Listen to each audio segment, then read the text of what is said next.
Hello, in this video I will show you how to install RAR application on HUAWEI Nova 13 Pro. So you have to start by opening your app gallery, then click on search bar and type in RAR. Now click search and click install.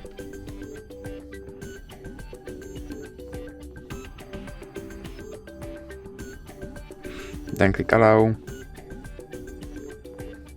and click install. Now you can click open, and now you have to allow this app to access your files, and then you can go back and go back again. And as you can see, my app is now installed and is ready to use. So that's it for this video. If you liked it, please remember to leave a like and subscribe.